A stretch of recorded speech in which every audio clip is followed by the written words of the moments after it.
सुखदेव जी महाराज छोटी उम्र में जब घर छोड़कर जाते हैं तो माँ को बहुत दुख होता है। सुखदेव जी की माता यानी वेदव्यास जी की धर्मपत्नी उन्हें रोकती हैं कि हे पुत्र सुख, तू मुझे छोड़ कर के मत जा। माँ का मन नहीं मानता है, वो बार बार उन्हें रोकती हैं, कहती हैं कि मैं तेरे बिना कैसे रह पाऊंगी। लेकिन सुखदेव जी महाराज माँ को समझाते हैं और माँ का चरण स्पर्श करके निकल जाते हैं। व्यास जी भी समझाते हैं कि जो हमें अति प्रिय होता है उसे हमें भगवान को अर्पित करना चाहिए। सुखदेव हमारा पुत्र हमें अति प्रिय है, इसलिए इसे भगवान को अर्पित करें। ये जन कल्याण के लिए कार्य करे, जनता की भलाई के लिए कार्य करे, इसलिए हमें इसे ईश्वर को समर्पित करना है। व्यास जी अपनी पत्नी को तो समझाते हैं, लेकिन खुद पुत्र वियोग को सहन नहीं कर पाते हैं और पुत्र के पीछे पीछे, सुखदेव जी महाराज के पीछे पीछे जाते हैं।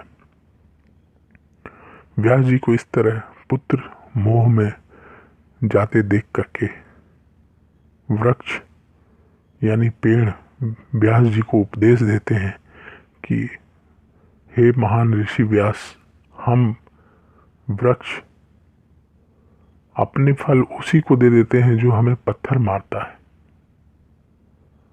ये फल हमारे पुत्र के समान होते हैं और वो हमारे पुत्र रूपी फल को काट करके खा जाते हैं, लेकिन हम शोक नहीं करते। इसलिए आप अपने पुत्र को लेकर के शोक न करो, उसके पीछे पीछे मत जाओ। लेकिन फिर भी व्यास जी का मन नहीं मानता, वो अपने पुत्र सुखदेव के पीछे पीछे जाते हैं। सुखदेव जी महाराज अपने पिता को पीछे आता देखकर कहते हैं कि मेरे पीछे मत आओ। जन्म से कोई किसी का पिता या पुत्र नहीं होता है, ये वासना ही पिता पुत्र का संबंध बनाती है।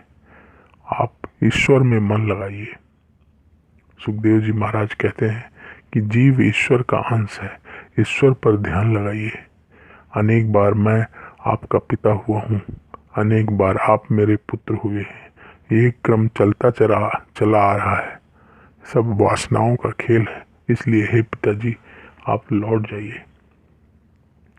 जो कभी पिता है वो कभी पुत्र होगा।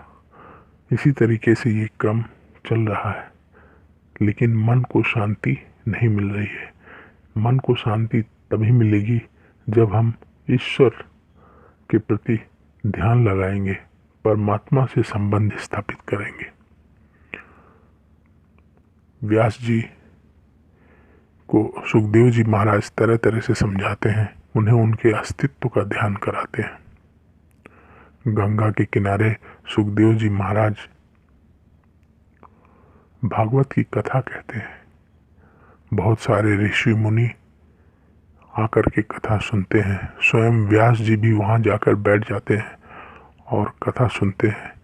व्यास जी को ऐसा लगता है कि उनका पुत्र सुखदेव उनसे श्रेष्ठ है और बहुत ही सुंदर तरीके से कथा सुना रहा है।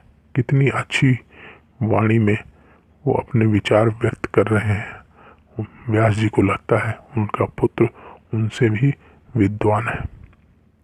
सुखदेव जी महाराज भागवत की कथा के माध्यम से संपूर्ण जगत का कल्याण करते हैं।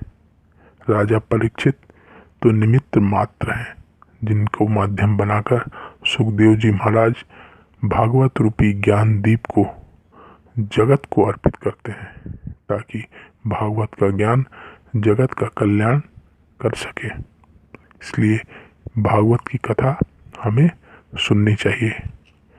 अगले वीडियो में हम आपको बताएंगे कि सनकादिक ऋषियों ने किस तरीके से भागवत की कथा सुनाई और भागवत की कथा में जो आत्मदेव नाम का ब्राह्मण था उसकी क्या कहानी है, उससे हमें क्या शिक्षा मिलती है। इसलिए अगला वीडियो अवश्य देखें।